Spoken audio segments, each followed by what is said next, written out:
Okay. Hello, everybody.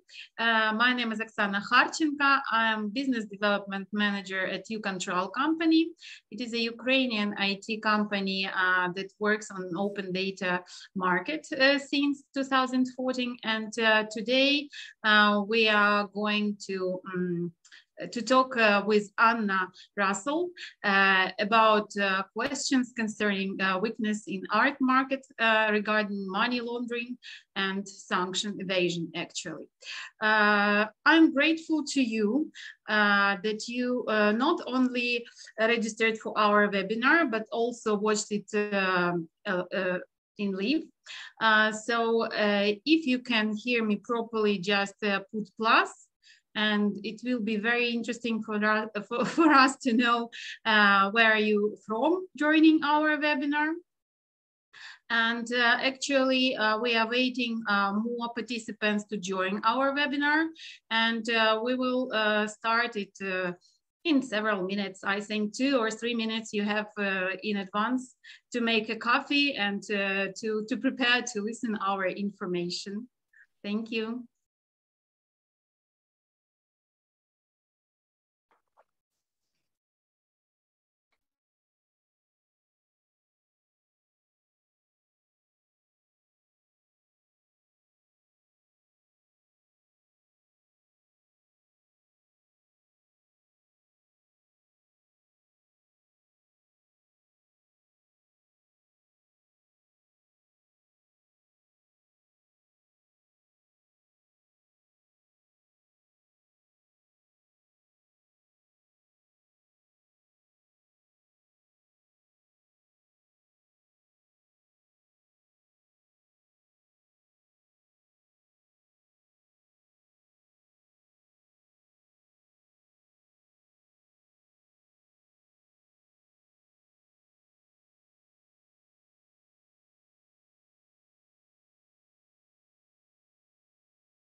Hello, Daniel. Thank you for your compliment, actually. It was very nice and it is very nice that you are gathering already to some extent. And actually, today we will prolong our conversation that we started previously, and we discussed actually on the previous webinar with Marilyn Dua, a compliance advisory, different ways of Russian oligarchs using to hide their assets, and most of them are known like using offshore zones, changing even date of birth or family name, appointing a nominal director at their companies who does not decide anything, transfer business to closest relatives, and so on and so forth. At the same time, we discussed with Tony Brown, head of compliance and MLRO at IFX Payments, about how the situation with increasing sanctions affects regular payments and payments in cryptocurrency. And I would actually ask you to write your question, which arise during the presentation, into the chat boards for us to be able to answer them after the presentation, actually. And so today I would like to represent our guest, Anna Russell. She is a financial crime risk expert, and Anna has a huge experience in this field, more than 15 years. And today, Anna will open a painted whale of the art market and investments in the immovable property in connection with the possibility to circumvent sanctions and saving dirty money for us. So Anna, I can word to you, and we are ready to listen to you attentively. Thank you. Thank you very much for this lovely introduction. Hello, everyone, and thank you very much for inviting me as well. I will be talking mainly today about art market, but also I mentioned golden visas because Oksana asked me for that. And we can also touch on the TCSPs as a kind of interesting type of entity in UK as well. But however, I will start with the art market. Okay, let me start with the presentation. Okay. For some reason, it's not working. Or maybe it does. No, yes. It does. It does. Okay. All is fine. Okay, so why the art market and why art market is so attractive for any investors really and art lovers? Because first of all, art market attracts high prices, retains its value. And over the period of time, we know that works of art can actually perform much better than, for example, a stock market. That's why it attracts a lot of investors.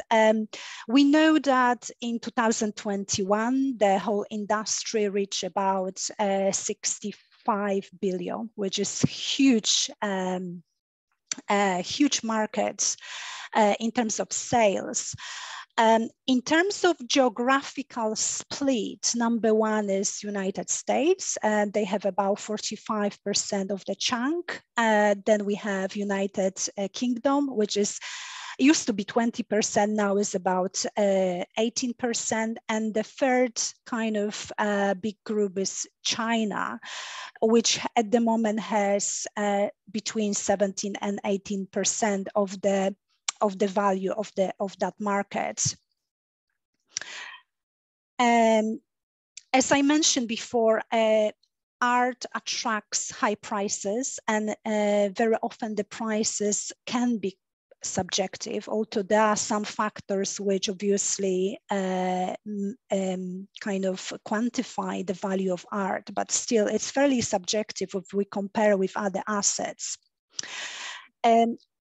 Works of art, I will use the term works of art because I think it's the best would reflect the assets we are talking about. Can be also used as a collateral for loan. So for example, if you invest in some other stocks, very often you're not able to enjoy that. And as you can with art, having it on your wall and admire it and showing off to your friends, but also you could use it as a collateral for the loan. So that's why it also attracts a lot of investments, and especially with the kind of Russian connections, to be honest. Traditionally, art market has a strong culture of privacy and secrecy, and it's also for right reasons, because of the securities. And also not to prejudice and inflate the sale of the artwork. However, on many occasions, it causes vulnerability of that market. Also, traditionally, cash is quite often used in the art market, and third-party intermediaries, shell companies, different trusts, corporate ownership is quite popular as well. And all those things make art market more kind of attractive for money laundering and sanctions evasion, but also for terrorist financing. Let's not forget about this one. Art is a work of art is a movable asset. It means it's quite easy to move it from one country to another without leaving any trace, which is quite important for certain people. And also can be used as a bribe, for example. And we know it has been done in the past, and not necessarily in UK, but it's been done. Also, online art dealing is quite popular nowadays, specifically after the pandemic. It's become more prominent. And the biggest risk around actually art dealing online is the false identity risk. Traditionally, also, we know that art market is probably the one area which doesn't file a lot of SARS, suspicious activity reporting, to the financial intelligence units. And also, we have learned that any investigations, even if we know about crime which links any cultural objects or works of art, is never prioritized. It's due to the few things, probably because of the limited resources, but also due to the lack of expertise in that area, because it's a kind of a very niche area where you need to really combine financial crime knowledge plus being able to understand art markets and have some connoisseurship knowledge as well about art.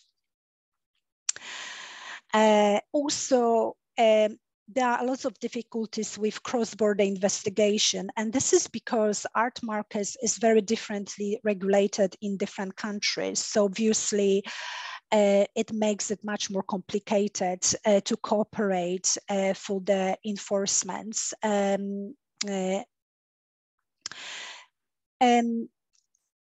Politicians were pushing for the art market regulations for a really long time. However, as you can imagine, art market lobby always been very strong not to do that, and was always kind of pushing towards self-regulation. I don't know what is your view. Actually, that could be quite interesting to hear. However, if you have a financial crime background, any risk management background, audit background, I don't think you fully believe in self-regulation, because obviously without proper oversight and challenge, it's quite difficult to maintain certain standards. So that's my kind of opinion about it. As a kind of evidence that art market is very popular and attractive for Russian oligarchs, we had some evidence from last year, because prior to the Russian invasion on Ukraine, Swiss art market noticed that there has been a huge surge in sales of artworks to Russian buyers. And one of the art advisors even stated that probably some of them were told about invasion beforehand. I haven't seen any evidence that would suggest that it's happened also in UK. However, I have attended a few viewings recently at Christie's and Sotheby's in London, and Russian language, it was quite popular there, and a lot of so I think there is still huge interest when we are talking about Russian buyers to buy art, invest in such a movable asset. I just wanted to check, do we have any questions? Because I think I would rather interact with someone. If you have any questions, fire it now. I can cover in between my presentation. Oksana, do we have any specific questions or comments, reflections? You told about Swiss house of art, and it is I read some kind of newspaper article that actually the director of that warehouse or storehouse, I don't know how to call it, was actually interested in inviting Custom House to this place for them to describe every single point of art in it. But I'm sure that it will never happen because of this, as you told, self-regulated market, and there is no strict rules that oblige such persons who are actually saving these art articles in the storehouse. So do you think it is possible someday to know or to find out what actually they hidden behind those doors in this actually art gallery, such hidden huge art gallery in Switzerland? I think you are referring to the Geneva Freeport. So I think that's the kind of area that I don't think we have full transparency what's there, to be honest. So basically the Geneva Freeport works in such a way that if you buy an artwork and you decide to store in the Freeport, you don't have to pay a tax on it, and you can store it there for as long as you want. However, if you would want to move it outside of the Freeport, then you have to pay a tax, and as well you have to then pay a tax, and also as far as I know, the actually Freeport in Geneva is regulated for AML. However, I don't know who has exactly access to all the information they do in terms of due diligence and ultimate beneficial ownership. So I haven't seen strong evidence that it has been it was actually having a proper oversight in Switzerland, to be honest. So it's quite interesting what's there, because some of the works of art could be, for example, stolen, and it could be stored for many years, and then suddenly can appear again when they, when no one is actually looking after, searching for them or looking for them. So it's actually quite interesting subject, Oksana. Yes. And do you have some kind of storage like this Geneva Freeport in the UK? So there were plans, actually. That was Boris Johnson's big thing, that he wanted to create quite a few freeports in UK. As far as I know, we don't have currently on this scale as Geneva one. Let's not forget, like this example with the Russian oligarch and the Swiss art market. No one knew how it will be, be prior to the invasion. No one knew how UK will react or other European countries. But I suppose Russian oligarchs knew that probably Switzerland is the best bet, because it's always been a fairly neutral country in any conflict. I just want to say as well that although Switzerland seems to be very popular as well for the art market, by the value, it's actually not such a huge percent as you would expect, because it's just about 2%. Not too much to compare with paying taxes. Yeah, so it's not such a huge, I would say, chunk by value, of course. If you compare it, apologies, my voice. If you compare it with UK, which is about 20%, or obviously US, which is the biggest one, 45%. Yeah, okay. And yeah. Yeah, any other comments? I haven't seen any kind of questions right now. Okay. I will continue then. Okay, yes. Fantastic. So let's move on, because previously I was talking about art market in general terms. And now I would like to specifically focus on the UK art market. So the UK art market has been started to be regulated fairly recently because in 2020, HMRC as a UK art regulator, and due to the COVID and other issues, it has been extension for the registration of the art market participants till June 2021. How do we define art market participants? So they could be any traders, intermediaries, sellers who buy or store works of art over 10,000 euro. And the 10,000 threshold referred to one-off transaction or also to linked transactions, okay? What's really important with the AML regulation for the art market is that the definition of works of art used in the regulation is based on the VAT Act from 1994. And because of that, actually excludes quite a few very important types of artworks, like conceptual art, digital art, most antiquities and collector's items, for example, coins. And we know that traditionally those items were linked with terrorist financing, for example. So it's a kind of a little bit of loophole, I would say. Let's also not forget, when you look at the art market, that art market would have a different risks when we talk about primary and secondary markets. So primary is mainly galleries which cooperate with the artists, and the secondary market that actually is a resale market, and there would be any auction houses as well.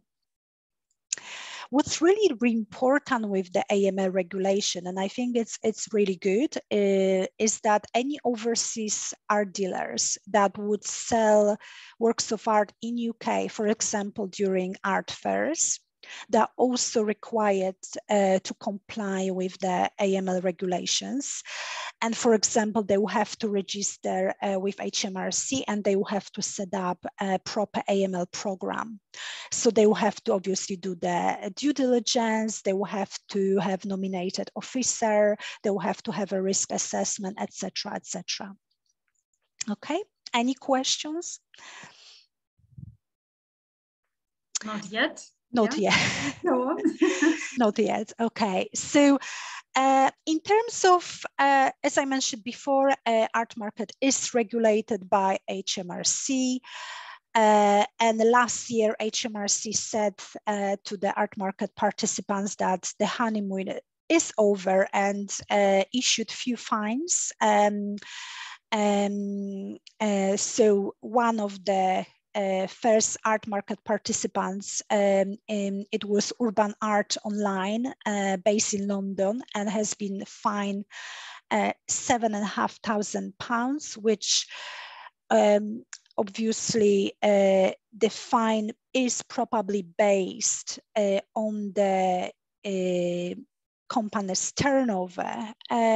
However, I don't feel like it's something that would deter a lot, to be honest. If you want to check other fines which HMRC issued also for not registering, because there are lots of art market participants which didn't register for the AML supervision. You can check it on the HMRC website. So it's quite interesting to see. Okay. In terms of a further reading and kind of trying to understand our market in UK, I could recommend you obviously guidance on AML for art markets, which has been published, refreshed recently in 2022. but also recently in February 2023, this year, FATF has published a report on money laundering and terrorist financing in the art and antiquities markets. Also, I feel, because obviously the FATF report was quite wide and didn't have any specific country focus, I think it was treating UK with a really light touch, and really appreciated that UK has AML regulations in art markets. But it's still quite interesting to read, to see what are the other weaker points of the market. Any questions? I think it's a very nice idea to share the link as to the reading possible regulations okay, provided in the recent ones. Fantastic. That's that's a good idea. I will send it over. Really? Absolutely. Yeah, that would be a very good idea. Thank you, Oksana. Yeah. Okay, so when we talk about art market, obviously, I shouldn't forget to talk about NFTs. So we know that there are blockchain-based tokens that can represent any variety of unique works of art, like digital art, photos, video games, music, etc., etc. First NFT has been created in 2014. However, it was very niche market till about 2019, 2020. And obviously the culmination has been reached in 2021 when an artist called Beeple sold an NFT for $69 million at Christie's. So actually they've done quite a few things. First of all, just created that boom for NFTs, and secondly, obviously, the fact that's being sold at the very prominent auction house, it made NFT, very legitimized from that perspective. So NFTs can be sold through traditional art market institutions, as mentioned before, through different auction houses or art dealers, but also on the NFT marketplaces. The boom, which has been till 2022, kind of has been, I would say, declining now, purely because there were quite a few scams on the NFT market, different Ponzi schemes and so-called pull the rug schemes as well in terms of investment in NFTs. So at the moment, I don't think NFT is such a popular asset to invest.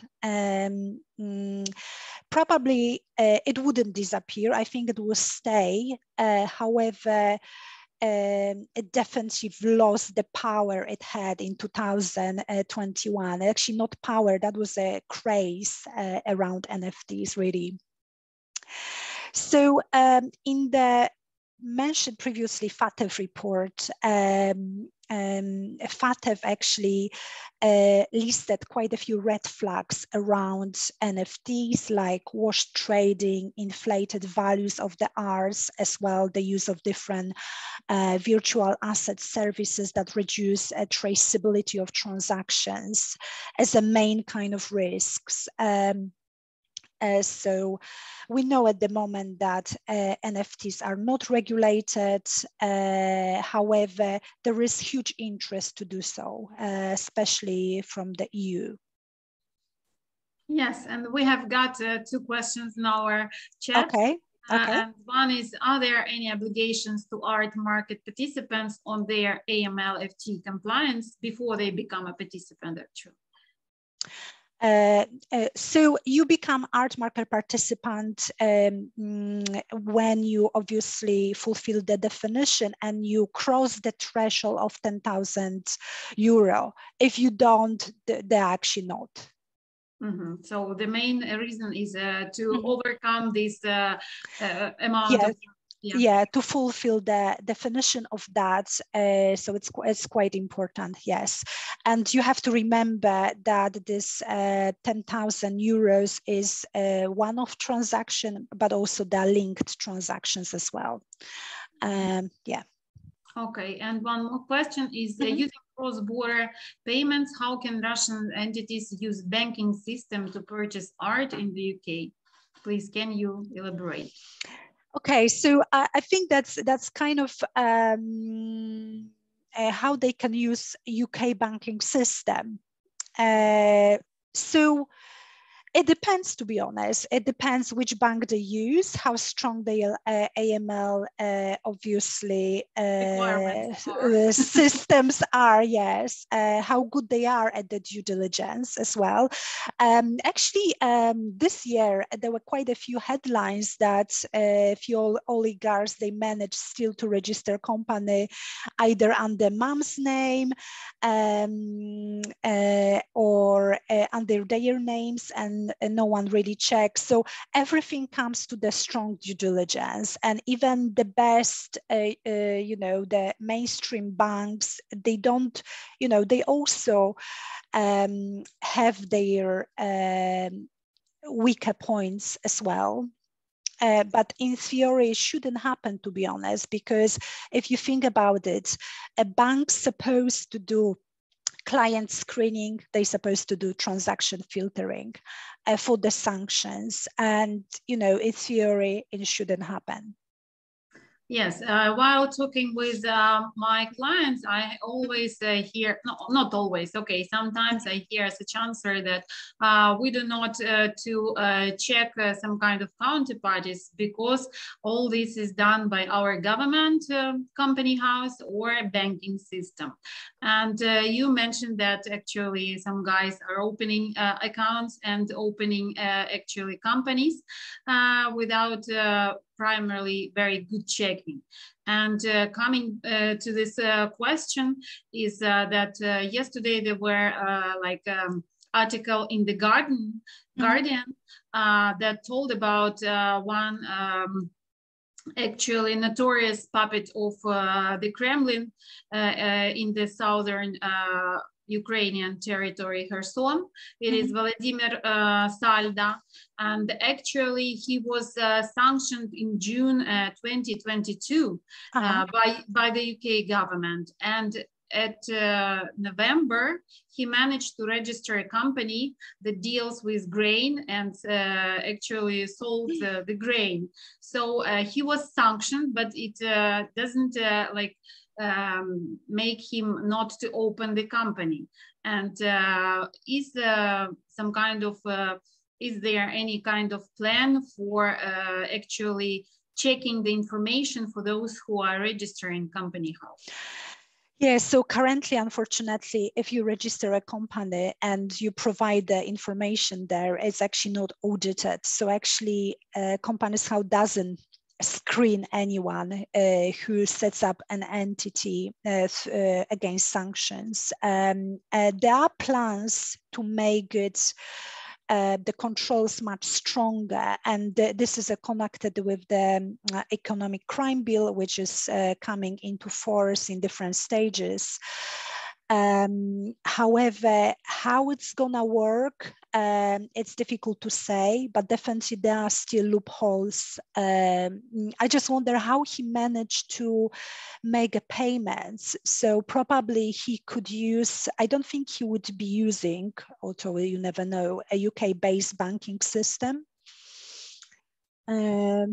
I cannot tell you whether he used this UK banking system, and at the same time, we cannot actually see whether he did some kind of transaction on this company or selling, buying grains, because we know that a lot of huge amount of grains were stolen from our southern part of Ukraine and were shipped in around the whole world by using this. Yeah, I suppose, I think probably they use quite a lot of proxy countries like Turkey, Dubai, they know their ways, unfortunately. And as well, let's not forget that not all oligarchs, they have been sanctioned as well in UK. So. Okay. Yes. Okay, so let's move on. So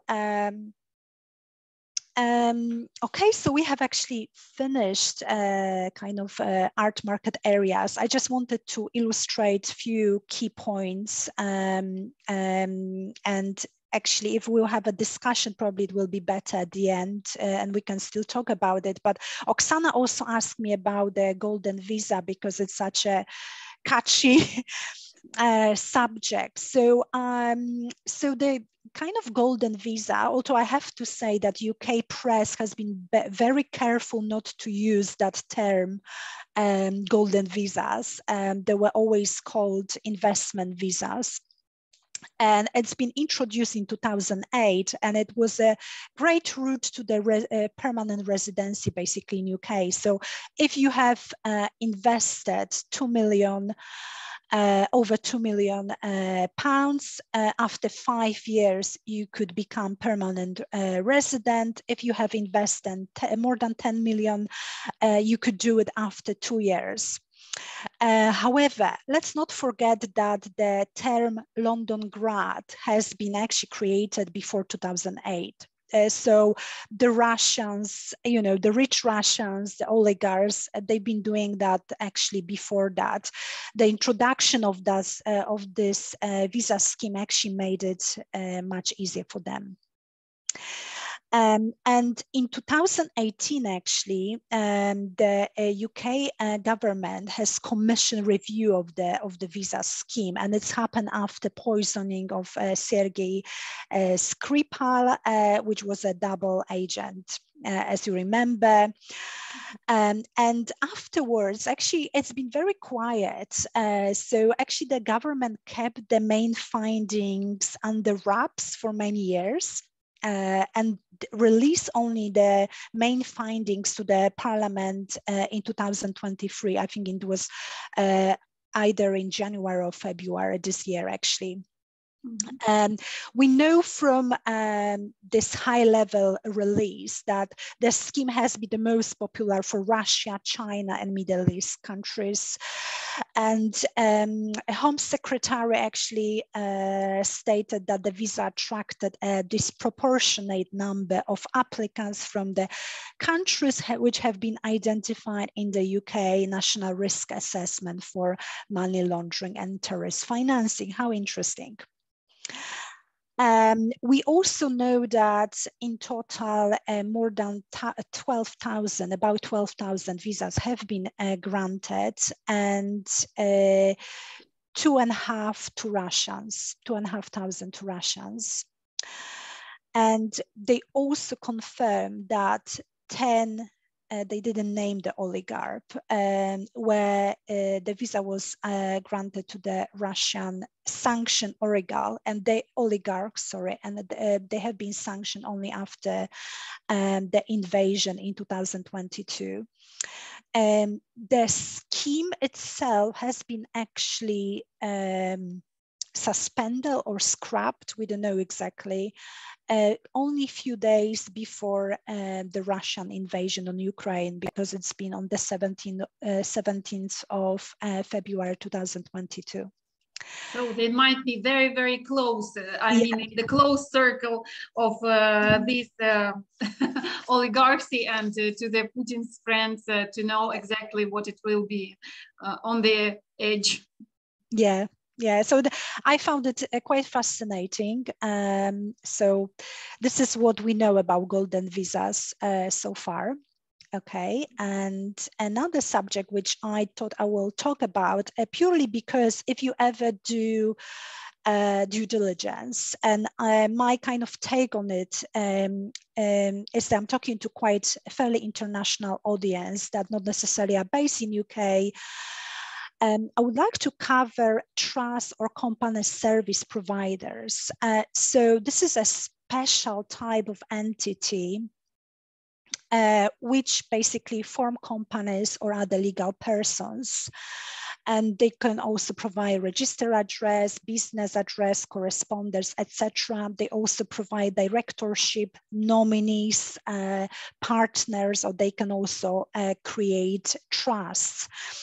So if you would like to see more information about the full definition of the TCSP, I would encourage you to go to UK government's website, or I will actually send you a link if it will be easier at the end. Mm-hmm.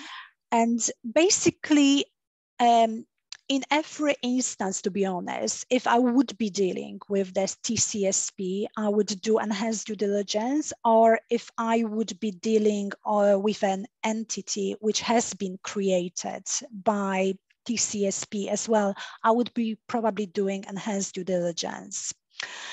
TCSP is actually regulated for AML, and the main regulator of TCSPs is HMRC. However, there are some exceptions to the rule. So, for example, if you have an accountancy firm or any law firm that also acts as a TCSP, they could be regulated for AML, but any of the professional bodies like ACCA, for example, for accountancy sector, or any law society for a legal sector. So it could be actually quite confusing if you are not from UK, but we have 22 professional bodies supervisors. So when you do this sort of enhanced due diligence, you should request to evidence by the firm that they're actually regulated for AML, and by who actually, you should check that. And they also can request a kind of evidence or certification of that regulation, of being regulated for AML from the regulator. So would always look at that if they are, because it means they are subject to oversight and challenge, and as well audit. So it's quite vital information for you. Okay. Mm-hmm. Any questions on TCSPs? Okay, just to check. Not yet. Okay, not yet. That's fine. And that's it, actually. So that was supposed to be very quick overview of the key issues, challenges of the art market, and as well some other aspects, other schemes which are actually quite attractive and help to facilitate basically money laundering or sanctions evasion. So if you have any questions, I would be happy to answer. Hopefully I know the answer. If not, I will take it away. No problem with that. Okay, we know that the English law is the most ancient one and the most strict one. But anyway, with your presentation, we may see that some loopholes are still existing, and some of the bad actors are using them to provide their actually not good actions. So we hope that all those like points we discussed will be arising somewhere on the top of those who provide those laws, and will manage to decide somehow these questions. Yeah, I mean, the loopholes always will be there. I don't think we will ever, 100% reduce it, because basically AML principle is that everything is a risk-based and it needs to be reasonable, and adequate to the size of the business and the size of the industry, for example. So I don't think we could always aim for perfection, and we would never achieve it in money laundering space, really, or financial crime space. However, still there are quite a few areas or weaknesses that could be closed and really help basically, help with fighting the war in many ways as well. Mm-hmm. And we have got a question. Do you know if nominees in Europe are regulated? From what I recall, I lived in France, this was not regulated. You mean nominees as shareholders, for example? Is that right? Yeah, so. I think so. Yeah, so no, they should be regulated. So basically, if you do a proper due diligence and you come across a nominee shareholder or nominee directors, etc., you're supposed to ask who is actually behind that nominee. Sometimes it's quite easy to basically, it's not always easy to spot it basically. And there are omissions as well. No one is perfect. However, in most of the cases, in all European countries, you're supposed to be doing proper due diligence where you basically go beyond nominees. And I have to say, nominee doesn't have a great name. However, there are some right reasons why sometimes there are nominees as well, to protect privacy, certain people in certain circumstances. So it's not that, you know, in 100% they have a bad intentions or they're trying to hide something. However, you know, in most of the cases, it will be something suspicious and would require further digging, basically. Actually, Marie Ferreira wrote that in France it is called gérance, something like this, if I'm not mistaken with pronunciation.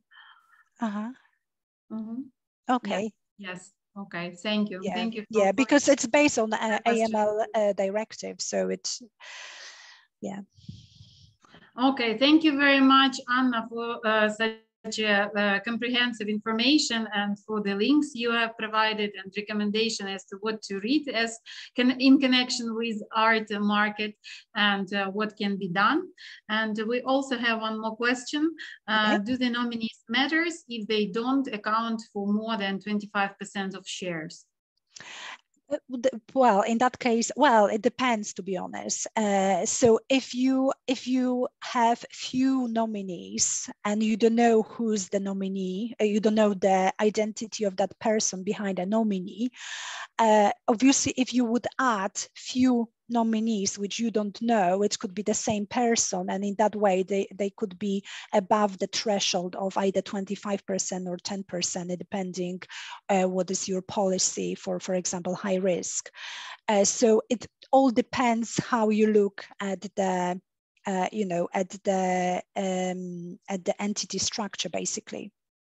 But if for example, you look at the structure and you the only unknown percentage is, for example, 5% of one nominee, no, in that case, you know, you don't have to go further.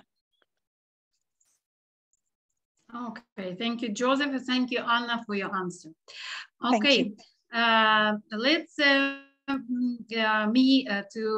present to our audience actually our decision how to investigate and detect information about such bad actors. So can you see my screen right now? I think I'm still sharing my screen. Sorry, Oksana, I don't know how to. Okay, it is at the same button. Press on the same button like share the information. Press it and it will stop. Will be stopped. Yeah, I think I. Okay. Oh. Where the below at the screen below where yeah. Okay, I've done it. Yeah. Thank you very much. Thank you. Thank you very much. Yeah. Okay. Can you see right now my presentation? Sorry. Yeah, of course. Okay, once again, for those who join us later than I started the presentation, my name is Oksana Kharchenko. I'm business development specialist at YouControl, and our company is working on the open data market, providing the developing services for compliance, analytics, financial monitoring, and investigations. Actually, Our product ROAssets is dedicated to and will help you to prevent fraud, corruption. It may help you to check risky connections of your counterparties, identify sponsors of terrorism, and actually helps you to track sanctions. We are trusted by different companies around the globe. And it's not only companies, Ukrainian companies. We are also closely cooperating with journalists, and we provide them an access to our system for them to lead their investigations and share the information with the audience. And at the same time, we are closely cooperating with national governmental organizations like National Bank of Ukraine, National Ministry of Defense, Ministry of Finance, and also Anti-Corruption Bureau. Our mission is actually to contribute to the expansion of international cooperation by creating a transparent environment, and not only in Ukraine, but also worldwide. It is like a big mission for us, and we are working on it.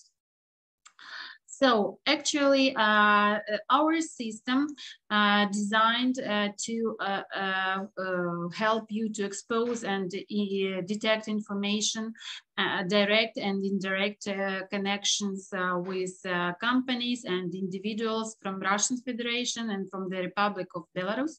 It has the biggest amount of politically exposed persons from that area, and contains information about military terrorists and propagandists in it.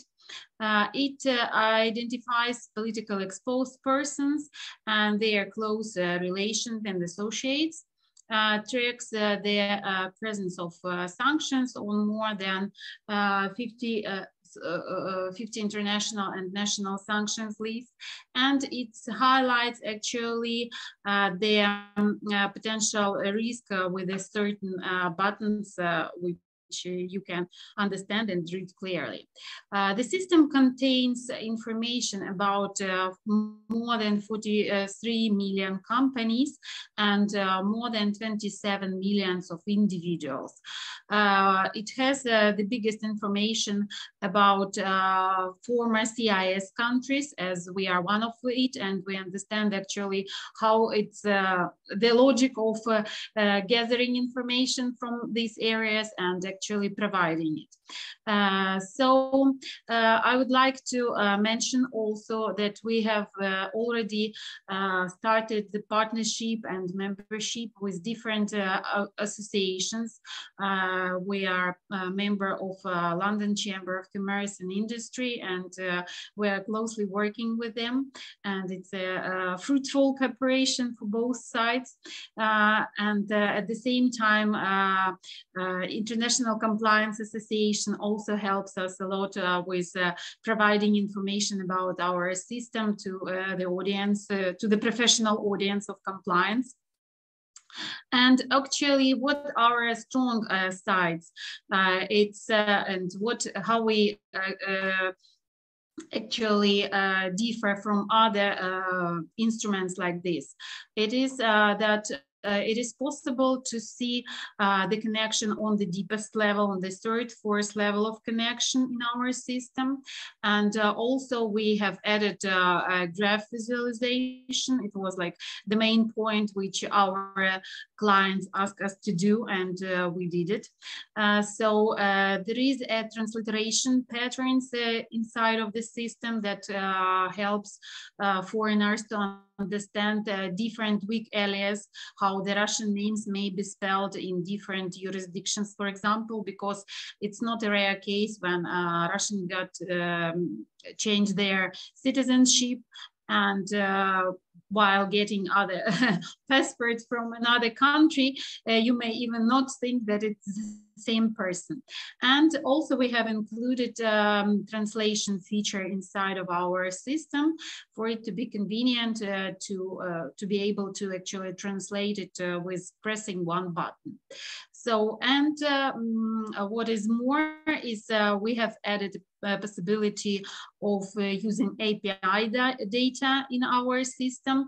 It has several endpoints, which are mostly like asked by our clients. So that's it. Here you may see just in a brief variety how our system looks and the signs, but I would like to come directly to the system. I would like to say that all the participants of our webinar will get the free access to our system for them to be able to check the information and to try to use our system by their own. And let me just come and show you, just a second, the system itself.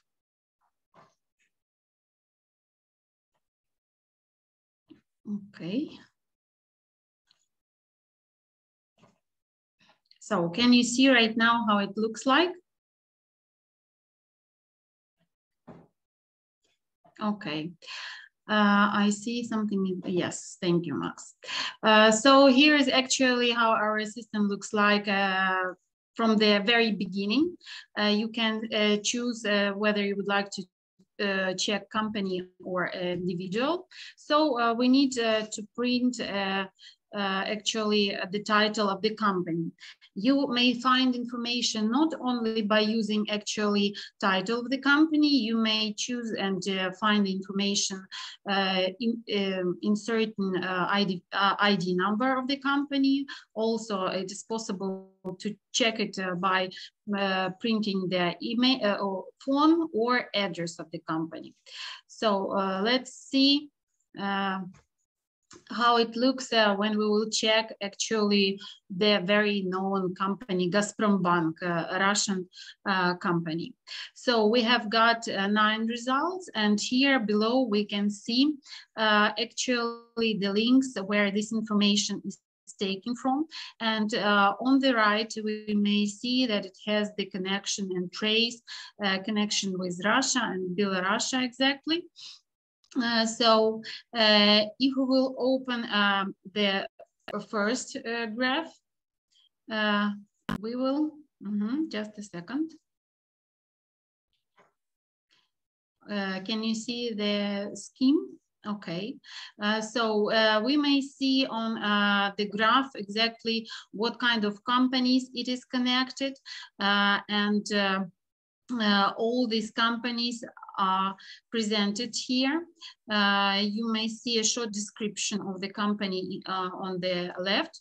And we may also see all those companies written like, not in the graph, but simply one by one, like a list. So we see that one of company is registered in Cyprus.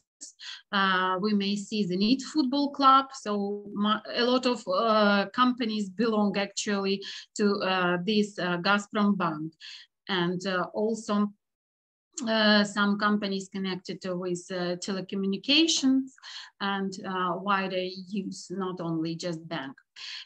We may also see what kind of sanctions are imposed on this bank, what countries are imposed their sanctions on this bank, and also those owners and directors that take part in actually developing of this company. So we see the summary, we see actually the information from the RUPEP org that underlines us several moments. We can also actually, we may open this information one by one and see additional information from different sources. It is possible to write the title of the company not only in English, but also in Russian. And I know that some of auditor companies and investigators are having even a special person speaking Russian for them to be able to use such services and to read more deeply the information provided in different languages. So let's also have a look at another company. Just a second.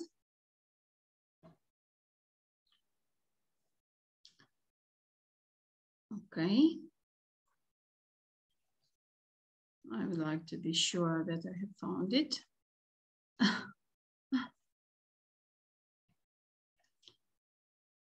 Okay, again, we are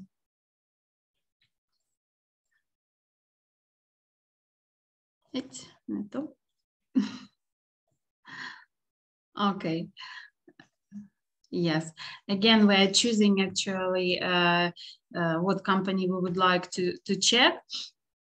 And we may see here actually about British company Powerfuel, and we may see their incorporation date, the address of the company, ENN number of this company. And we see, and actually our system shows that it has the traces and connection with also Russia and Belarus. And we see actually that the owner of this company is Abuzov Mikhail Anatolievich. So we may also open his dossier and to see who is actually this person. We may see his declaration, as he was one of the person who worked in administration of Russian President Ref. And we can also see ownership, different companies that he was working, or he has been like a director or owning some of them. And we also see a lot of different actually points to pay attention. So even if he has actually connection with, he has a English company, yes, he has a connection with Russia, and we should understand that he also was politically exposed persons, and it is like probably a matter of time when he will be sanctioned, and you will have some kind of questions as to the sanction list.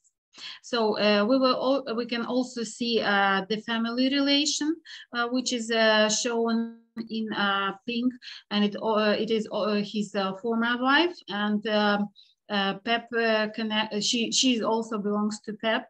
So it's quite easy to use our system to have a look at actually connections of a person, sanctions imposed on him, and actually not only like assets, but also personal connections of person on a scheme with the help, actually with the help of our system. Whether we have got some kind of question as to the presentation. Okay, what will be a username and password for testing it? Okay, it's a question to our assistant. Assistants, you will get after the registration, you will get a link onto your email, and you will be able to enter the system with the use of your password. So I hope, probably Anna, you would like to ask something. Yes, I mean, it's an impressive piece of work, to be honest, and it's such a spider web of connections. I just wonder, how do you prioritize which connection you actually, research first, and et cetera, et cetera. It's enormous amount of work goes into that, and as well, it's very changeable. So how actually you do that? How does it look like behind the closed doors, how you do the research on this one? If you obviously can tell us. Actually, it's know-how and it's technical questions which I'm not okay. supposed to tell, because I'm not supposed to tell, but because I simply don't know. It's our technical guys are doing all these things, and I just want to say that we are gathering more and more registers in our system. Uploading more registered information from different jurisdictions, combine it on certain trigger points like date of birth, place of birth, and combine all those big areas possible connected with the person, check it, and provide the information to our users. Right. Okay. Yeah. No, it's quite fascinating. Okay. Guys, do you have any kind of questions as to me and as to the usage of our service? You're welcome to try our service, and we will be very thankful for you for test and for your feedback, because we are developing this system still, because we have launched it just in April 2022, and we are still providing and using your feedbacks for making it better. So you're welcome to contact me and to discuss these questions. Max asked me, have some issue with open sanctions, or can you test Zvonka Zubak feedback sent to developers? Okay, we will consider this possibility, Max. Thank you. Okay, dear participants, actually our time is over. I would like to thank you, Anna, first of all, and to all of our participants for their patience and for their valuable time. And hope you enjoy our presentation, and hope to stay in contact with you. Okay, thank you very much, everyone. And I will send you over, Oksana, the link. So if anyone is interested, we'll pass it over. Okay. Thank you. Thank you very much. Thank you very much, and apologies for my voice. I'm struggling a little bit with a cold, but yes. We wish you to become healthy and wealthy at the same time. Thank you. Future. Thank you very much, and thank you to you, Oksana, and thank you, Marina, for as well organizing that in the background. So I really appreciate it. Thank you, and to you all, have a good afternoon. Thank you. Thank you very much. Yeah, have a nice Friday. You too. Thank you. Bye bye. Bye bye.